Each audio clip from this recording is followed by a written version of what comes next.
14장 1절로 5절입니다. 계시록 14장 1절부터 5절까지 말씀을 같이 묵독합니다. 또 내가 보니 보라, 어린 양이 시온산에 섰고 그와 함께 14만 4천이 섰는데 그 이마에 어린 양의 이름과 그 아버지의 이름을 쓴 것이 있도다. 내가 하늘에서 나는 소리를 들으니 많은 물소리도 같고 큰 뇌성도 같은데 내게 들리는 소리는 검은 고 타는 자들의 그 검은 고 타는 것 같더라. 저희가 보좌와 내 생물과 장로들 앞에서 새 노래를 부르니 땅에서 구속함을 얻은 14만 4천인밖에는 능히 이 노래를 배울 자가 없더라. 이 사람들은 여자로 더불어 더럽히지 아니하고 정절이 있는 자라. 어린 양이 어디로 인도하든지 따라가는 자며 사람 가운데서 구속을 받아 처음 익은 열매로 하나님과 어린 양에게 속한 자들이니 그 입에 거짓말이 없고 흠이 없는 자들이더라. 아멘. 이 말씀은 역시 환상이죠. 그래서 이제 666표 이야기가 나온 뒤죠. 이렇게 아마 순서적으로 보면 666 그 사건, 그 표가 등장한 이후에 일어날 어떤 것의 그 직전에 환상을 통해서 되어질 일들을 보여주신 겁니다. 그래서 그 환상을 보았더니 시온산에 선 어린 양과 14만 4천 명, 그 환상 14만 4천 명 하면 지금 이만희가 신천지 이만희가 제일 즐겨 사용하는 내용이죠. 그래서 그 14만 4천 명 안에 들어가야 된다고 하면서 숫자적인 14만 4천 명이 전 세계 구원받을 자 총수가 14만 4천 명이 돼야 됩니다. 그래서 그 신천지에서 14만 4천 그 명부에 기록되기 위해서 박이 터집니다. 그렇기 때문에 막 그 어떤 다락방이라는 걸 통해서 계속 성경 공부도 요구 조건이 해당이 안 되면 총회 등록에 빠져요. 그거 등록하겠다고 이제 아주 하는 거죠. 아무튼 이제 이게 14만 4천의 그 내용 나옵니다. 그래서 1절에는 이제 어린 양은 뭐 예수님을 상징하고요. 어린 양과 함께 시온산에 14만 4천 명이 서 있는 모습이 그려집니다. 1절 보면 또 내가 보니 보라, 어린 양이 시온산에 섰고 그와 함께 14만 4천이 섰는데 그 이마에 어린 양의 이름과 그 아버지의 이름을 쓴 것이 있도다. 14만 4천 명의 환상과 거기에 서 있는 사람들의 어떤 모양을 이야기한 겁니다. 그래서 또 내가 보니 어린 양이 시온산에 섰고, 그래서 시온산은 이제 모리아산, 아브라함이 이삭을 번제로 드리는 산입니다. 모리아산 또는 여부스산이라고 되어 있습니다. 거기가 곧 예루살렘 산입니다. 또 다윗산이라고 되어 있습니다. 그러기를 다 똑같은 이야기예요. 시온산이 곧 예루살렘 성산을 말합니다. 그래서 애초에 아브라함 때는 모리아산이었고 이삭을 받게 그래요. 그 장소가 성전이 세워져서죠. 지금은 우상의 성전이 세워져 있지만 적을 무너뜨리고 유대인들이 이제 하나님의 성전 세우면 이제 세계 전쟁이 일어난다. 아랍 교통이 가만히 있질 않죠. 그렇게 보고 있는 겁니다. 여기 14만 4천 명, 이 14만 4천이 누굴까? 4절에 나와요. 오늘 본문 4절에. 이 사람들은 여자로 더불어 더럽히지 아니하고 정절 있는 자라. 어린 양이 어디로 인도하는지 따라가는 자며 사람 가운데 구속을 받아 처음 익은 열매로 하나님과 어린 양에게 속한 자들이니. 그래서 특별히 사람 가운데서 구속을 받아 처음 익은 열매다라는 말입니다. 처음 익은 열매. 한마디로 첫째 부활에 참여한 성도들이라고 볼 수가 있습니다. 부활은 첫째 부활이 있습니다. 천년왕국 이전에. 이미 예수님이 이후로부터 죽은 모든 사람들, 그 사람들이 예수님께서 부활하시고 난 뒤에 어떻게 했습니까? 첫 번째 부활이 있었습니다. 성경 보면. 그 이후부터 계속 첫째 부활, 그때 있었던 그 첫째 부활했던 사람들, 그 사람들을 의미한다고 볼 수가 있습니다. 그 다음에 이제 두 번째 부활은 천년왕국 이후에 예수님께서 재림하시면 이제 모든 자들이 부활하죠. 그게 둘째 부활입니다. 아무튼 그 첫째 부활에 참여한 성도들로 볼 수가 있습니다. 14만 4천은 특별히 이제 신천지 때문에 이걸 좀 짚고 넘어가야 됩니다. 14만 4천 명의 숫자로 말하니까 거기 안에 들겠다고 난리를 하니까 다른 많은 잘못된 것이 있지만 이 14만 4천 명을 우리 이제 영적으로 해석을 하죠. 상징적으로. 그래서 그 이유가 뭐냐? 저기는 숫자적으로 이야기하는데 뭐냐? 첫 번째, 우리가 14만 4천 명이 주로 이제 계시록 7장 5절에서 8절까지가 쭉 나옵니다. 그래서 무슨 지파에서 이렇게 해서 쭉 몇 명, 1만 2천, 1만 2천 쭉 나오죠. 그렇게 해서 14만 4천 명인데 1만 2천 명씩 쭉 나옵니다. 12지파가. 12지파 1만 2천 명, 11을 곱하니까 14만 4천 명이잖아요. 그죠? 1만 2천, 1만 2천, 1만 2천, 12지파 쪽에서 곱하기 12지파 12하니까 14만 4천 명. 이게 구원받은 자다. 이렇게 이야기하는 거죠. 우리는 이걸 상징으로 본다는 거죠. 왜? 거기에 내용 7장 5절에서 8절까지 보게 되면 그 중에서 12지파 단지파가 아예 없습니다. 생략되어 있어요. 만약에 문자적으로 봐야 된다면 단지파가 들어가야 돼요. 12지파에 한 사람인데 한 지파 자체에 빼버린다는 것이 말이 안 되는 이야기죠. 빠졌어요. 보시면 압니다. 에스겔서 48장 1절 2절 보게 되면 거기는 이제 하나님의 나라가 임하는, 그래서 새 예루살렘 성에 대한 그 모습이 나오면서 그 성에 하나님의 백성들에게 땅을 지파별로 지파 백성들로 땅을 기업으로 나눠줘요. 그 내용 쭉 보게 되면 거기는 단지파가 들어가 있습니다. 거기에는 하나님의 나라에 보이시면서 에스겔 환상을 통해서 보이시면서 그 하나님의 나라의 그 예루살렘 성에서 땅을 12지파로 쫙 나눠주는데 그 12지파에 정확하게 단지파도 들어가 있다는 거예요. 거기 보게 되면 48장 1절 2절 보면 이런 말씀이 나오죠. 모든 지파의 이름대로 이 같을지니라. 극북에서부터 헤들론 길로 말미암아 하맛 어귀를 지나서 다메섹 지게에 있는 하살 에논까지 곧 북으로 하맛 지게에 미치는 땅 동편의 서편까지 단의 분기시오. 단 지게 다음으로 동편의 서편까지는 아셀의 분기시오. 이렇게 해서 12지파의 분기시 다 나옵니다. 나와요. 그러니까 이것이 문자적으로 우리가 좀 이해를 하려고 그러면 지파적인 산맥으로 빠지면 안 되는 거죠. 그런데 이제 어떤 상징적인 의미가 있기 때문에 이걸 뺐다. 그럼 왜 뺐겠느냐? 그것은 창세기 49장 17절에 단지파에 대해서 야곱이 자기 12아들들을 축복할 때 단지파에 대해서 좋게 이야기하지 않습니다. 자기 아들인데, 친아들인데. 뭐라고 되어 있냐? 49장 17절에 다는 길의 뱀이요 첩경의 독살이로다. 말굽을 들어서 그 탄자로 뒤로 떨어지게 하리로다. 여기 그 탄자가 누구? 여기서 이 탄자가 메시아를 의미하거든요. 그를 뒤로 떨어지게 하겠다. 그래서 단지파에서 적 그리스도가 나올 것이라는 것이 지배적인 종말론적인 신앙 사상입니다. 지금도 그렇고. 그 단지파가 이제 어떻게 다 혈통이 섞였기 때문에 이 혈통적인 단지파는 어떻게 섞였는지 하나님만이 아시죠. 어찌됐든 이 단지파에 나올 것이다. 그렇기 때문에 단지파를 빼버린 것 같아요. 아예. 그러니까 상징적으로 우리가 14만 구원받을 게 단지파는 구원받을 수 없어. 이거죠. 그렇게 된다고 보는 거죠. 그 다음에 이제 두 번째로 우리가 그 14만 4천 영적으로 상징적으로 해석해야 될 그 이유는 뭐냐? 14만 4천이라는 숫자가 계속 반복이 돼요. 12,000명, 어떻게 똑같겠습니까? 상식적으로 구원받은 사람이 유다지파 12,000명, 루지파처럼 12,000명, 다 딱딱 12,000명이 떨어지네. 13,000명도 아니고 14,000명도 아니고. 어떻게 그렇게 떨어질 수가 있죠? 상식적으로 생각해도 이건 뭔가 아니죠. 뭔가 아닌 거예요.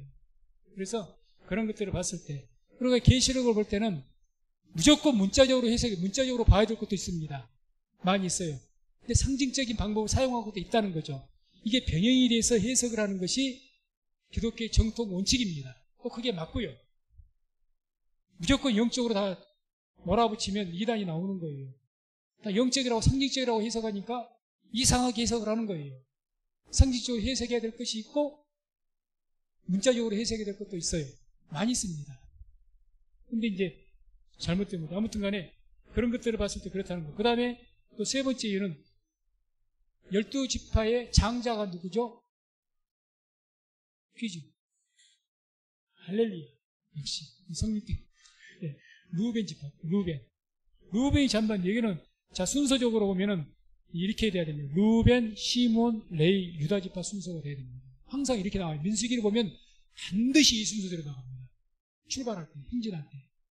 순서가 중요해요. 여기는 유다지파부터 들어요. 유다지파. 왜 유다지파다? 유다지파 메시아가 나시거든요. 메시아가. 그러니까 영적인 우선순위를 한 거죠. 이런 것들을 봤을 때 상징적인 내용으로 했기 때문에 이와 같이 했을 것이다. 이렇게 보는 것이고, 그 다음에 또 네 번째로 보게 되면 레이지파가 들어가 있어요. 레이지파는 우리가 구약 성경 보게 되면 인구조사 때 레이지파를 셉니까 안 셉니까? 안 세요. 안 셉니다. 레이지파가 빠지고 12지파예요. 빠지고. 그래서 요셉을 갖다 요셉 지파를 안 하고 요셉의 아들인 에브라임과 므낫세 지파로 합니다. 예, 그래서 영적인 장자는 누구로 봅니까? 요셉 지파로 봅니다. 요셉. 그리고 두 지파가 주어졌기 때문에 유다 지파에는 영적인 장자가 아니라 거기서 메시아가 나오는 것이고 영적인 장자. 그래서 요셉이 색동저고리가 누가 색동저고리 입힌다고요? 장자를. 장자가 아니었잖아요. 11번째 아들이지. 어쨌든 그런데 이렇게 두 지파가 나오고 레위 지파가 들어가 있습니다. 그리고 에브라임 므낫세 없는 세 지파가 되니까 그냥 요셉 지파로 들어가 있습니다.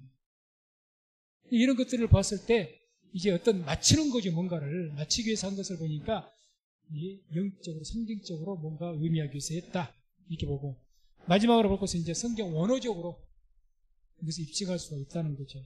그래서 실제로 7장 5절 8절 쭉 보면 무슨 유다 지파 중에, 베냐민 지파 중에, 르우벤 지파 중에에서 중에라는 단어가 나옵니다. 그리고 중에라는 것이 에크라는 단어를 써요. 헬라어로. 이 에크라는 단어는 그냥 넓은 범위에서의 어떤 중에라는, 넓은 모든 전체 범위 안에서 중에, 그러니까 예를 들어서 누구를 말할 때 어떤 사람을 그래서 성민순봉 교회 중에 이 작은 그룹 안에서 아니에요. 그냥 교회의 중요한 거, 교회하면 한국 전체의 교회를 말할 수도 있고 세계 모든 전체의 교회를 말할 수도 있지 않습니까? 그러니까 영어로 한다면 이제 out of 해갖고 모든 전체 중에서 그 중에를 말하는 것이 에크라는 단어예요. 그런데 이제 성경에 또 보면 예수 안에, 주 안에, 이런 그리스도 안에라는 뜻이 있거든요. 그것도 똑같이 이제 중에인데 그 중에 안에는 그것은 이제 그 N이라는 단어 씁니다. N 크리스토스, 그리스도 안에. 근데 좁은 범위입니다. 그래서 영어로 성경에서는 인으로 들어요. 인. 어떤 특정한 그룹 안에 말할 때는 N, 그리고 전체 모든 것, 모든 백성들 안에 이렇게 했을 때는 에크를 사용한다는 거죠. 그래서 그런 어떤 전치사를 썼기 때문에 이런 원어적인 사용에 구별이 분명히 있는데 문법상 이렇게 봤을 때 또한 이것은 성경적인 문법이라고 볼 수가 있다. 이제 이렇게 한다는 거죠. 아무튼 그래서 14만 4천 명은 우리 개신교 기독교에서는 확실하게 성경적으로 봅니다. 그래서 어떤 누구냐? 첫째 부활에 참냐? 또 확장해서 얘기하면 구원받을 모든 백성들의 숫자 이렇게 이야기합니다. 그 안에 우리도 들어가 있습니다. 들어가 있죠. 그 다음에 1절을 보게 되면 이제 그 이마에 어린 양의 이름과 그 아버지의 이름을 쓴 것이도다. 14만 4천명 뭐가 있다고 합니까? 이름이 어디에 써져 있다고? 이마에. 한마디로 사단의 자녀는 이마에 뭐가 써져 있을까요? 666이 써져 있겠죠. 666 그래서 이마에, 이마나 팔에 붙여라고 했지 않습니까? 나는 마귀의 자식이야 딱 하고 666표를 붙이는 거죠. 하나님에는 뭐가 인이 있다고요? 하나님의 이름과 어린 양의 이름, 그게 있다는 거죠. 당연한 이야기죠. 그래서 이 도장이 안 보입니다. 우리 모두에게는 성령 세례 받는 것이 곧 인인 줄로 믿습니다. 하나님의 인이에요. 우리 모두 성령 세례를 받았습니다. 성령에서 우리 안에 지금 계십니다. 심내 보던 모든 자들에게는 눈에 보이지 않지만 인이 있어요. 인이 있어요. 다음에 666표를 받아도 눈에 보이게끔 그냥 레이저로 쏴갖고 문신을 해줄 것 같습니까? 안 그럽니다. 안 보이게 지켜지겠죠. 안 보이게. 그럼 누가 받겠어요? 그것을. 안 보이게. 그냥 딱 위에서 컴퓨터로 뭔가 딱 감식만 하면 체크가 될 수 있도록 하지. 눈에 안 보이게 해놓지. 이게 어떤 칩을 심는다고 하지 않습니까? 아무튼 간에 그걸 맞아야 되죠. 그래서 그것도 7장 3절에 나오죠. 인 이야기가. 가로되 우리가 우리 하나님의 종들의 이마에 인치기까지 땅이나 바다나 나무나 해야지 말입니다. 우리는 인 맞은 자입니다. 인 맞은 자예요. 때문에 우리가 이 종말 때를 살아가고 있지만 하나님 인을 맞은 자들이기 때문에 성령세를 받은 자들이기 때문에 비록 종말의 때에 많은 재앙이 있겠지만 하나님께서 지키시고 보호하실 줄로 믿습니다. 그 다음에 두 번째, 이제 하늘에서는 소리가 납니다. 하늘에서 환상을 보는데 14만 4천 명이 그렇게 보이고 하나님의 그 어린 양과 함께 보이고 하늘 소리가 납니다.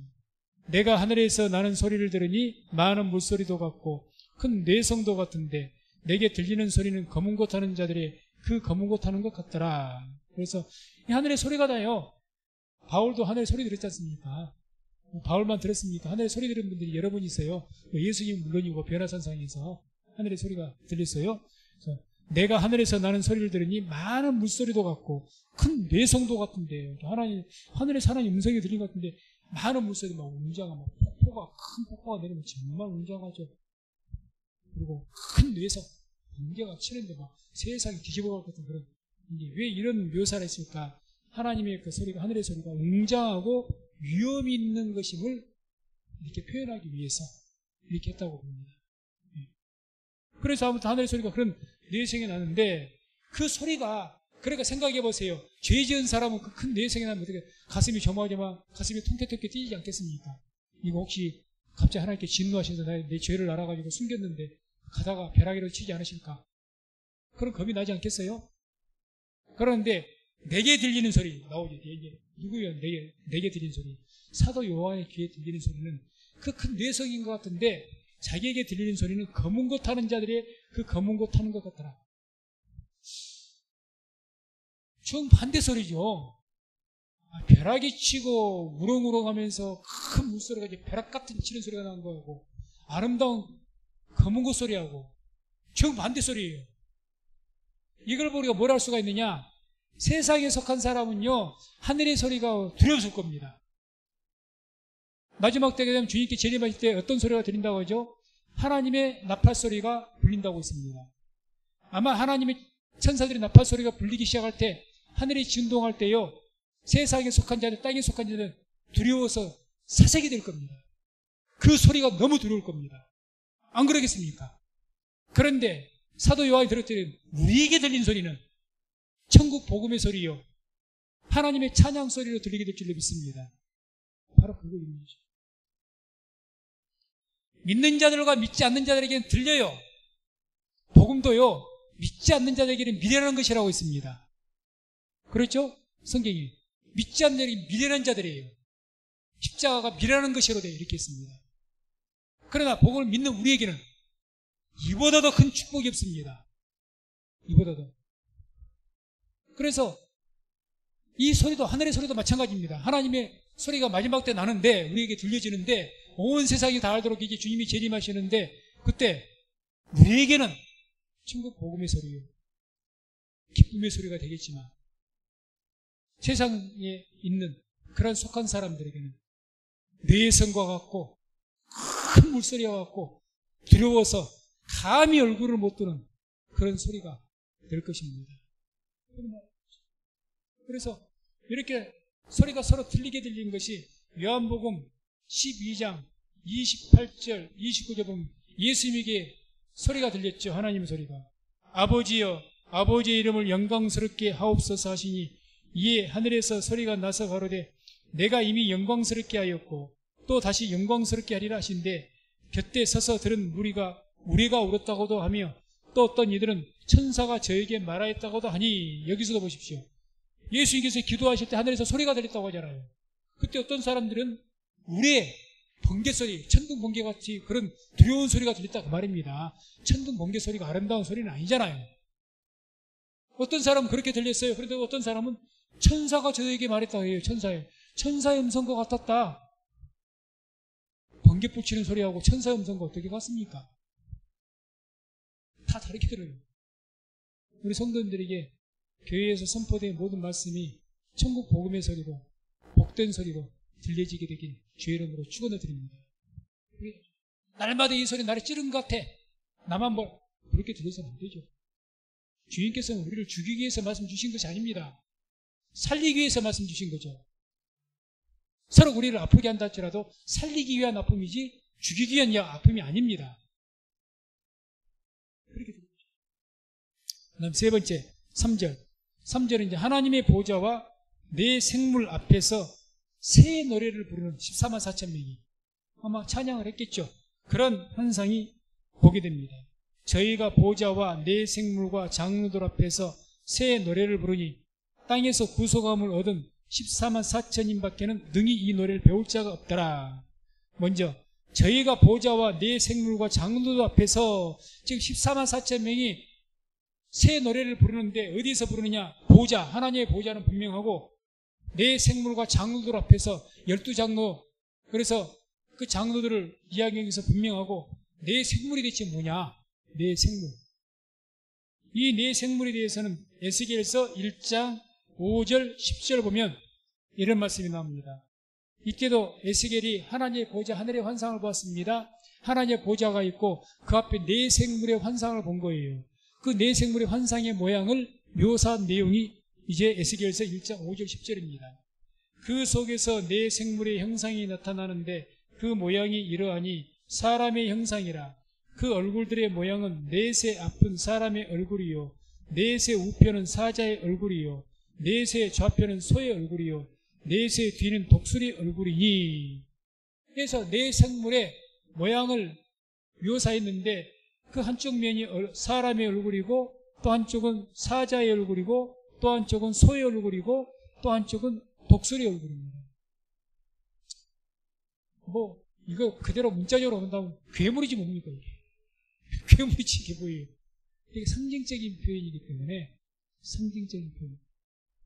그게 이제 하나님 보좌 앞에 있는 어떤 하나님의 어떤 천사. 그래서 이제 기독교적으로 보면 이분을 예수 그리스도라고 이야기합니다. 예수. 왜? 이제 뒤에 또 마저 하죠. 계시록에도 나오고 계시록 4장 6절 7절에도 그 네 생물 이야기 나옵니다. 같이 이 4장 6절 7절 같이 합독합니다. 보좌 앞에 수정과 같은 유리바다가 있고 보좌 가운데와 보좌 주위에 네 생물이 있는데 앞뒤에 눈이 가득하더라. 그 첫째 생물은 사자 같고 그 둘째 생물은 송아지 같고 그 셋째 생물은 얼굴이 사람 같고 그 넷째 생물은 날아가는 독수리 같은데. 똑같지요. 모양이. 계시록과 에스겔이 똑같습니다. 왜? 똑같은 하나님의 어떤 특별한 존재를 이야기하니까 우리 이분을 이제 메시아라고 해석을 합니다. 그래서 이것에 의해서 여러 가지 이것은 이제 상징적인 것을 율법 하나하나 봐야 되기 때문에 이제 말을 다 할 수는 없고 쉽게 이해하기 위해서 우리가 복음서가 4개가 있죠. 복음서가 4개가 있는 것이 우연이 아닙니다. 신학자들이 복음서를 마태복음을 왕의 복음이라고 합니다. 사자의 복음이라고 합니다. 사자의 복음입니다. 마가복음을 종의 복음이라고 읽었습니다. 종의 복음. 예, 마태복음 예수께서 왕 되심. 그래서 마태복음 천국이 많이 이야기가 나오고 그 천국의 다스릴 왕으로서의 묘사가 많이 나옵니다. 마태복음. 그래서 유대인들에게 전할 목적이 됐던 것이 마태복음입니다. 주로 왕의 복음. 그래서 마가복음 종의 복음. 인자로 오신. 그래서 하나님의 종으로 오신. 그래서 십자가를 주시고 죽기 위해서 오신. 그것을 강조한 것이 마가복음, 누가복음, 인자의 복음, 하나님의 아들로서의 복음, 그러니까 사람의 얼굴, 인자의 복음이라고 읽었습니다. 제가 만들어낸 것이 아니라 기독교 개신교회에서 세계적으로 신학자들이 그렇게 분석을 한 겁니다. 요한복음, 독수리의 복음, 영적인 복음이라는 겁니다. 요한복음은 다른 복음하고 차원이 다릅니다. 정말 영적입니다. 이해하기가 어렵습니다. 태초에 하나님이 천지를 창조하시느라 말씀이 창조했다고 이야기하시죠. 말씀이 창조하셨다고. 그렇게 시작되는 것이 태초의 말씀이 계시니라. 말씀이 창조했다고 나오지 않습니까? 완전히 차원이 다른 복음, 독수리의 복음이라고 합니다. 그래서 이 네 복음이 있는 것은 그런 네 가지 형상의 모양이 그 예수님을 통해서 네 가지의 어떤 모습을 우리가 볼 수 있기 때문에 네 가지의 복음이 있다 이렇게 이야기하죠. 그 네 가지 복음을 통해서 메시아를 우리가 확실하게 이해할 수가 있다는 이야기죠. 그것처럼 하나님의 보좌 앞에 있는 네 생물 그냥 일반 천사가 아니고 우리에게 오신 메시아를 상징한다 이렇게 해석을 합니다. 제 해석 아니니까 오해하지 마시고 받아들이시면 됩니다. 그렇게 보면 됩니다. 그래서 그 앞에서 이제 새 노래를 부르니 땅에서 구원소감을 얻은 14만 4천인밖에는 능히 이 노래를 배울 자가 없더라. 새 노래를 불렀다. 새 노래. 새 방언이라는 이야기도 나오죠. 새 노래가 뭘까요? 새 노래. 그럼 헛노래는 뭘까요? 헛노래. 새 노래는 하나님의 영에 감동되어서 부르는 노래가 새 노래입니다. 새 노래. 찬양도 하나님의 영감에 충만해서 부르게 되면 그게 새 노래입니다. 방언도요, 하나님의 영에 감동되어서 말하는 것이 방언입니다. 방언. 지금 그래서 14만 4천 이 사람들밖에는 이 노래를 배울 자가 없더라. 당연하죠. 하나님의 백성 외에 누가 이 노래를 배웁니까? 하나님의 성령 세례받고 하나님의 성령의 감동하심을 입은 자들만이 이 소노래를 부를 수 있는 줄로 믿습니다. 세상 사람들이 부르겠습니까? 세상 사람들이 부를 수는 있죠. 그런데 새 노래는 못 불러요. 영적인 노래는 믿음으로 노래 못합니다. 믿음이 없는데 어떻게 믿음으로 노래를 부르고 하나님의 영에 감동이 없는데 어떻게 감동으로 부릅니까? 세상에 흥에 겨워서 불러야 되지. 그래서 이 14만 4천밖에는 당연한 이야기죠. 하나님 구원받은 자들이 새 노래를 부르죠. 그래서 우리 성도님들도 항상 방언은 뭐 말할 것도 없지만 찬양을 할 때 하나님에게 감동하여서 감동 가운데 부를 수 있도록 기도하시기 바랍니다. 하나님의 감동 임재되어서. 그러면 그 찬양이 얼마나 힘이 있는지를 모릅니다. 그 찬양이 다윗이 찬양했더니 사울 왕에 뭐가 떠나갔습니까? 귀신이 떠나간 줄로 믿습니다. 하나님에게 감동돼 찬양한 것이 얼마나 힘이 있는 줄 아십니까? 대단한 힘이 있습니다. 내 자신부터가 하나님의 찬양 그 감동되면 내 자신의 마음이 뜨거워져요. 불이 탑니다. 나도 모르게 막 찬양하면서 막 주먹이 불끈불끈 지어집니다. 그게 새 찬양이죠. 그냥 술에 취해가지고 그냥 흥분해서 노래하는 것이 아니라는 거죠. 세상 사람들은 술 취해서 그렇더라도 술 취하지 말라. 이는 방탕한 것이니 성령의 충만을 받아라 했습니다. 성령이 감동돼서 찬양해야죠. 그런 그 기쁨은요, 세상 노래 하는 거 비하겠습니까? 노래방에서 목이 터져라고 부른 그거에 비하겠습니까? 비할 수가 없는 거죠. 그런 찬양을 할 때 엔돌핀, 디아돌핀 그런 것들이 나와서 암병도 고치고 그런 모든 병도 모든 죽은 세포도 살려내는 역사가 있을 줄로 믿습니다. 그 다음에 이제 4절, 5절이 어떤 내용이냐? 14만 4천 명의 정체, 이들의 정체가 무엇이냐? 그걸 밝히는 그 말씀이 나온다고 볼 수가 있습니다. 4절에 이런 말씀이 나오죠. 이 사람들은, 이렇게 14만 4천 명을 말하죠. 여자로 더불어 더럽히지 아니하고 정절이 있는 자라, 어린 양이 어디로 인도하든지 따라가는 자며 사랑 가운데서 구속을 받아 처음 익은 열매로 하나님과 어린 양에게 속한 자들이니. 먼저 이 사람들은 여자로 더불어 더럽히지 아니하고 정절이 있는 자라. 여자는 과연 누구를 말할까? 여자란 누구를 의미하는 것일까? 계시록 17장 5절에 이런 말씀이 나오죠. 17장 5절. 그 이마에 이름이 기록되었으니 비밀이라, 큰 바벨론이라, 땅의 음녀들과 가증한 것들의 어미라였더라. 그래서 이제 바벨론, 멸망할 세상에 대해서 이야기하시는 땅의 음녀들 이야기합니다. 음녀. 여자가 누굽니까? 땅의 음녀입니다. 아, 그럼 지금 몸 파는 여자들 말하는가 보네? 그 육체 음녀를 말하겠습니까? 당연히 영적인 음녀를 말하죠. 영적인 음녀. 영적 음녀라는 게 뭐가 음녀입니까? 남편이 있고 다른 남자 만나면 음녀입니다. 하나님 믿고 우상 믿으면 음녀입니다. 맞죠? 그게 영적인 음녀죠. 한마디로 이 땅의 음녀 누굴 말합니까? 지금은 종교다원주의를 추구하는 모든 우상의 종교와 이단자들이죠. 카톨릭이 앞선다고 지금 말씀드려요. 카톨릭이 모든 다른 종교와 연합을 하려고 하죠. 예수님 외에 다른 데도 구원이 있다고 이야기하고 하나님 외에 다른 신들도 인정을 하니까 그게 영적인 음료죠. 하나님이 우리 주인이고 영적으로 예수님 우리의 신랑이신데 예수님 신랑 외에 다른 신랑도 있다는데 그게 음료지 뭡니까? 그게 종교다운주의예요. 이건 결코 우리가 받아들여서는 안 됩니다. 우리 교회 목표 중에 가장 중요한 거 한 가지가 뭡니까? 둘째, 예수 신앙을 끝까지 지키는 교회. 우리 오직 야훼 하나님 한 분, 우리 구원자이신, 유일한 구원자이신 예수님 외에는 아무도 없는 줄로 믿습니다. 이 신앙 지켜야죠. 이거 지키지 못하면 음녀입니다. 음녀. 그래서 여기서 이 사람들은 여자로 더불어 더럽히지 아니고 그런 것들로 더불어서 영적으로 더러워지지 않았다. 신앙이 순결하다는 거죠.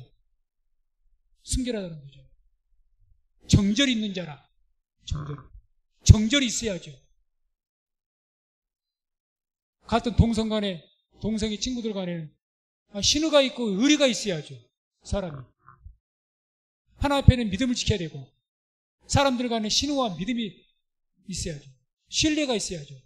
서로가 믿었어요. 의리도 없이 믿었으면 되겠습니까? 깡패들도 의리가 있다는데, 양아치들도 의리 말하는데, 예수 믿는 사람이 의리 없으면 되겠어요? 양아치도 의리가 있다는데, 하나님 앞에서는 우리가 믿음을 지켜야 돼요. 사람들 간에는 의리가 있어야 되고 신의가 있어야 됩니다. 아멘. 그렇게 살아가십시오. 자꾸 사람이 변하면 안 됩니다. 정말 이 사람이 상종 못할 사람이 할 수가 없겠지만 서로 내에게 조금 해가 되고 그래도 신의가 있어야죠. 의리가 있어야지. 그게 뭡니까? 좋을 때는 좋다더니 조금 내가 힘들고 그러니까 바로 배반하고 돌아가 버리고. 사람도 그건 쉽습니다. 저도. 쉽습니다. 그래서 그렇게 하나님 앞에서 믿음을 지켜야 되는 것이고 영적으로 신앙의 정절을 지켜야 되는 것이고 그런 우리 성도님 되시기를 주의 이름으로 축원을 드립니다. 그래서 한번 영적 음욕에 빠지지 않고 영적 정절을 지킨 자들이죠. 오직 예수 신앙을 지킨 사람들이 말합니다. 그 다음에 또 계속해서 4절에 보면 어린 양이 어디로 인도하든지 따라가는 자며 이분들이 어디로 가든지 이게 무슨 표현입니까? 요한복음 10장 27절 보면 내 양은 내 음성을 들으며 나는 저희를 알며 저희는 나를 따르느니라. 한마디로 내 양은 내 음성을 듣는다. 어린 양께 속한 자들을 말합니다. 어린 양께 속한 자들입니다. 당연하죠. 14만 4천 명이 어린 양께 속하지 않았으면 누구에게 속합니까? 속했다는 의미가 뭡니까? 속했다. 속해 있는 거예요. 속해 있습니다. 우리는 예수께 속해 있는 자인 줄로 믿습니다. 예수께 속해 있는 자이기 때문에 예수님의 음성이 들리는 겁니다. 속해 있지 않으면 들을 귀가 없어요. 못 듣습니다. 속해 있지 않기 때문에. 우리가 기독교 방송 듣기 위해서는 주파수를 맞춰야 됩니다. 그 주파수에 속해 있어야 들립니다. 다른 주파수, MBC 주파수 맞춰놓으면 절대 기독교 방송은 못 듣습니다. 세상 소리만 듣지. 영적으로도 주의 음성을 어떻게 듣습니까? 영적 주파수가 주님께 맞춰져야 됩니다. 오직 예수 신앙이 있어야 됩니다. 그래야 주의 음성이 들리는 거예요. 이 14만 4천 명이 그런 사람들입니다. 영적 주파수가 예수께 딱 맞춰져 있어요. 예수 주파수로 맞춰져 있습니다. 그러니 들리는 거죠. 들리는 거죠. 그래서 항상 우리 성도님들은 주파수가 예수께 맞춰져서 들려지는 말씀들마다 그 주의 음성을 다 들을 수 있는 은혜와 복이 있기를 주의 이름으로 축원을 드립니다. 다음에 이어서 또 계속 4절 보면 사랑 가운데서 구속을 받아 처음 익은 열매로 하나님과 어린 양에게 속한 자들이니 여기 처음 익은 열매가 또 나오죠. 이 처음 익은 열매 첫째 부활이라고 했습니다. 좀 더 상세히 보면 마태복음 27장 25절 26절 보면 무덤들이 열리며 자던 성도의 몸이 많이 일어나되 예수의 부활 후에 저희가 무덤에 나와서 거룩한 성에 들어가 많은 사람에게 보이니라. 그래서 이때 첫째 부활이 일어났습니다. 첫째 부활. 다음에 계시록 20장 4절 5절 보면 이런 말씀이 나옵니다. 또 내가 보좌들을 보니 거기 앉은 자들이 있어 심판하는 권세를 받았더라. 또 내가 보니 예수의 증거와 하나님의 말씀을 인하여 목배임을 받은 자의 영혼들과 또 짐승과 그의 우상에게 경배하지도 아니하고 이마와 손에 그의 표를 받지도 아니한 자들이 살아서 그리스도로 더불어 1000년 동안 왕노로 다니 그 나머지 죽은 자들은 그 1000년이 차기까지 살지 못하더라. 이는 첫째 부활이라. 그래서 천년왕국 2절에 부활할 수 있는 모든 자들, 그게 다 첫째 부활에 속한 자. 아마 그 14만 4천 명이 누구냐 정체를 꼭 우리가 밝힌다면 이 첫째 부활에 속한 분들일 것이다, 이렇게 해석을 한다는 거죠. 그다음 마지막 5절, 그 입에 거짓말이 없고 흠이 없는 자들이야. 14만 4천 명 이야기하죠. 그 입에 거짓말이 없고 흠이, 그러니까 도덕적으로도 이분이 윤리적으로도 다 옳은 행실을 했던 분이로구나, 그래야 저렇게 14만 4천 명이 들어가구나, 이렇게 해석하면 안 됩니다. 그러면 어떻게 되겠습니까? 구원받는 것이 뭘 해야 구원받는, 거짓말 안 해야 구원받는 것이고 흠이 없어야 구원받는다. 그러면 은혜로 구원받는 것은 아니잖아요. 그러면 아니, 거짓말 안 하고 도적질 안 하고 흠이 없어야 되고, 그럼 완전한 사람이 돼야 구원받고 14만 4천 명이 들어간다? 그럼 예수 믿는 건 믿어봐야 소용없네? 믿어봤자 다음에 거짓말을 한번 살다가 거짓말하면 어디 못 가죠? 천국 못 갈 것 아닙니까? 14만 4천 명 안에 못 들어갈 것 아닙니까? 근데 이게 뭐야? 이게 오해한다는 그 이야기가 아니죠. 자, 그래서 그 입에 거짓말이 없다. 이건 계시록 22장 5절 보게 되면 이런 말씀이 나와요. 함께 말씀을 합독합니다. 22장 5절. 자, 계시록 22장 5절인데 내가 잘못 찾았나? 저기 잘못 찾았나? 제가 읽어드릴게요. 이 내용입니다. 개들과 술객들과 행음자들과 살인자들과 우상숭배자들과 및 거짓말을 좋아하며 지어내는 자마다 성 밖에 있으리라.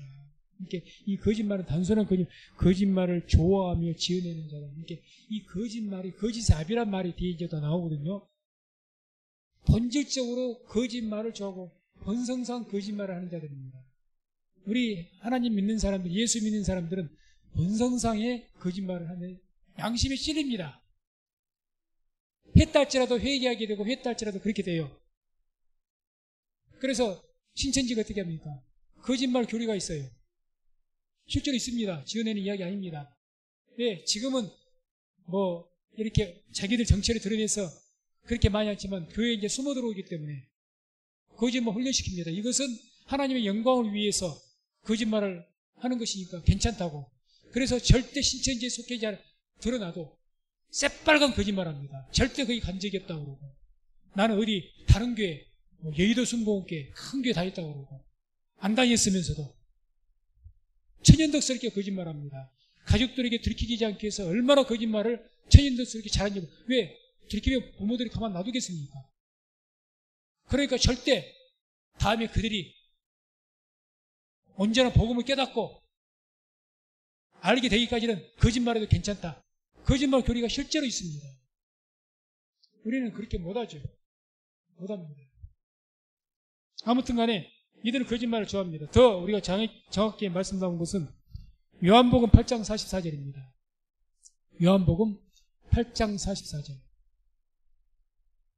이 말씀을 같이 합독합니다. 너희는 너희 아비 마귀에게서 났으니 너희 아비의 욕심을 너희도 행하고자 하느니라. 저는 처음부터 살인한 자요 진리가 그 속에 없으므로 진리에 서지 못하고 거짓을 말할 때마다 제 것으로 말하나니 이는 저가 거짓말장이요 거짓의 아비가 되었음이니라. 아멘. 단순한 거짓말을 말한 게 아닙니다. 마귀의 자식으로서 거짓의 아비가 되어 있는 자들을 말합니다. 그러죠.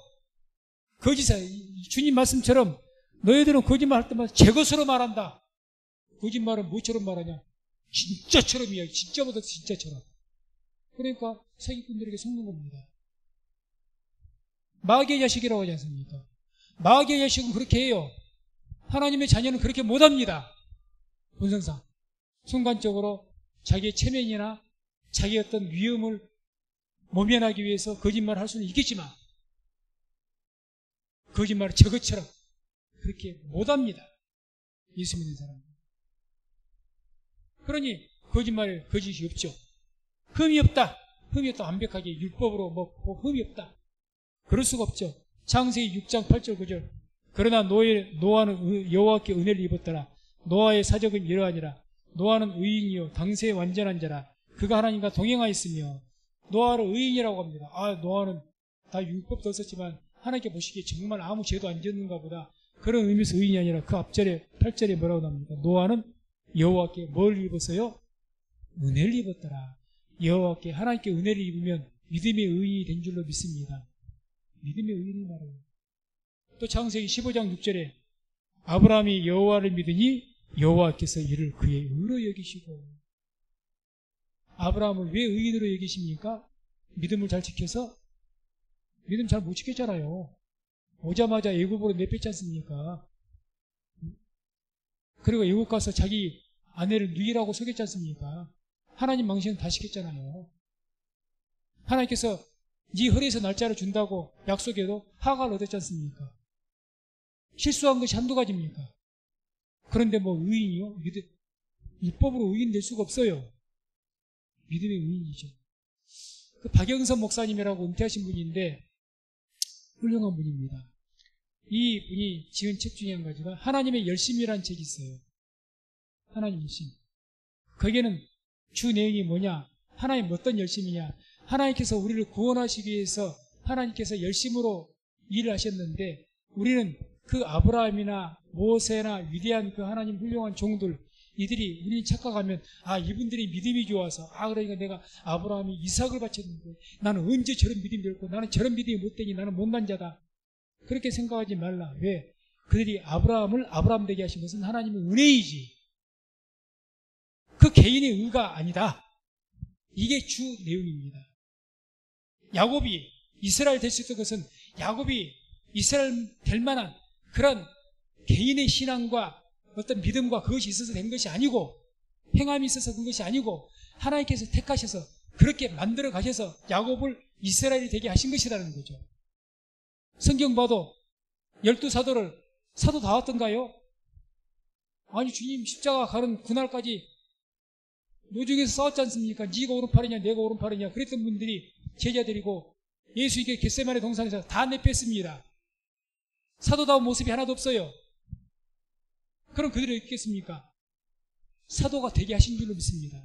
뭘로요? 은혜로.